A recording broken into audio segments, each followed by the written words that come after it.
नमस्कार दोस्तों, मैं हूं विकास और आज हम क्लास 12 बायोलॉजी का सबसे ज्यादा इंपॉर्टेंट चैप्टर पढ़ने वाले हैं, आनुवंशिकता एवं विविधता के सिद्धांत।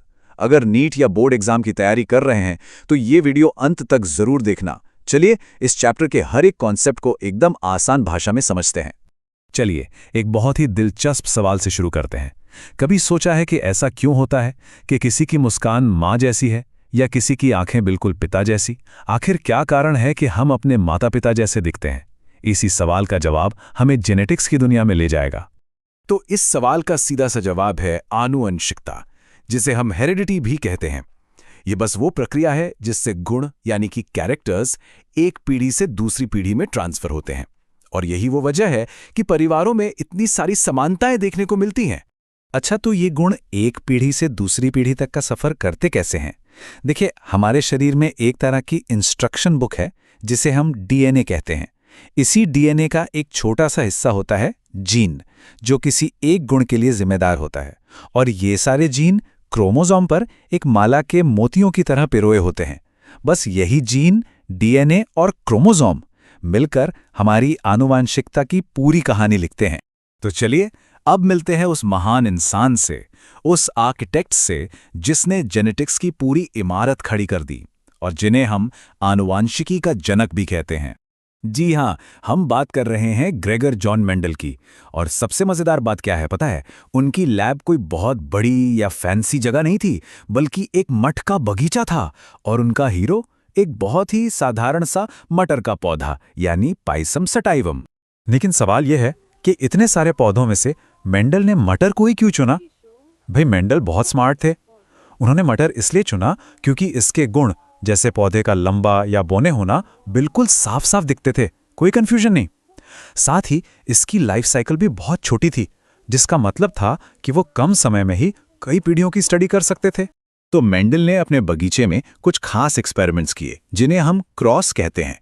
और इन्हीं एक्सपेरिमेंट से उन्होंने जिंदगी के कुछ ऐसे रेशियो, ऐसे अनुपात खोज निकाले जो आज भी हमें हैरान कर देते हैं। सबसे पहले बात करते हैं मोनोहाइब्रिड क्रॉस की। देखिए, नाम से घबराना नहीं है। मोनो मतलब एक। जब हम सिर्फ एक गुण की इनहेरिटेंस को स्टडी करते हैं तो उसे मोनोहाइब्रिड क्रॉस कहते हैं। जैसे मेंडल ने किया, एक लंबा पौधा लिया और एक बौना पौधा और उनका क्रॉस करा दिया। और पता है क्या हुआ? पहली पीढ़ी में सारे के सारे पौधे लंबे निकले। बौनापन तो जैसे कहीं गायब ही हो गया था। पर रुकिए, कहानी अभी बाकी है। जब मेंडल ने पहली पीढ़ी के पौधों का आपस में क्रॉस कराया तो दूसरी पीढ़ी में कुछ कमाल हो गया। वो बौनापन जो पहली पीढ़ी में छिप गया था, वो अचानक से वापस आ गया। जैसा कि इस पनेट स्क्वायर में साफ दिख रहा है, हमें 3 तरह के कॉम्बिनेशन मिले। शुद्ध लंबे, जिन्हें हम कैपिटल टी कहेंगे, संकर लंबे यानी कैपिटल टी स्मॉल टी, और शुद्ध बौने मतलब स्मॉल टी। तो अगर हम सिर्फ बाहर से देखें कि पौधे दिख कैसे रहे हैं, तो हमें 3 लंबे पौधे दिखे और एक बौना। तो रेशो क्या बना? 3:1। ये है फिनोटिपिक रेशो। और हाँ, ये रेशो बहुत बहुत इंपॉर्टेंट है, इसे याद रखिएगा। लेकिन अगर हम जेनेटिक लेवल पर देखें, उनके जीन्स के अंदर झांकें, तो कहानी थोड़ी अलग है। एक पौधा था शुद्ध लंबा टीटी, 2 थे हाइब्रिड लंबे टीटी, और एक था शुद्ध बौना टीटी। तो जीनोटाइप का रेशो क्या हुआ? 1:2:1। ये है असली जेनेटिक सच जो बाहर से नहीं दिखता।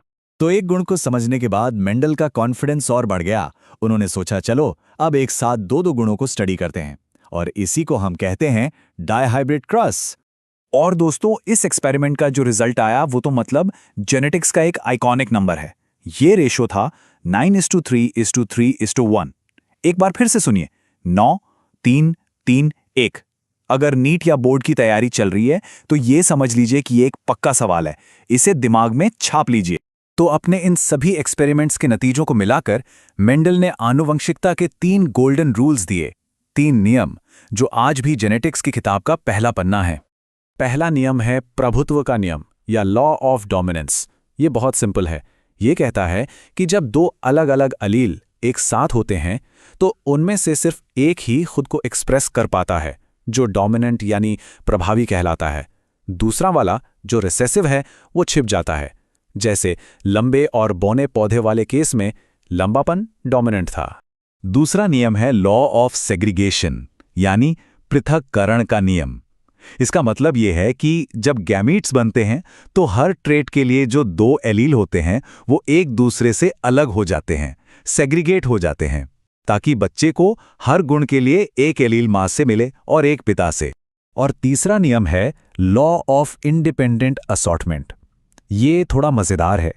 ये कहता है कि अलग अलग ट्रेट्स एक दूसरे से आज़ाद होते हैं, उनकी इनहेरिटेंस का एक दूसरे पर कोई असर नहीं होता। मतलब पौधे की लंबाई का उसके बीज के रंग से कोई लेना देना नहीं है, सब अपनी अपनी मर्जी से अगली पीढ़ी में जाते हैं।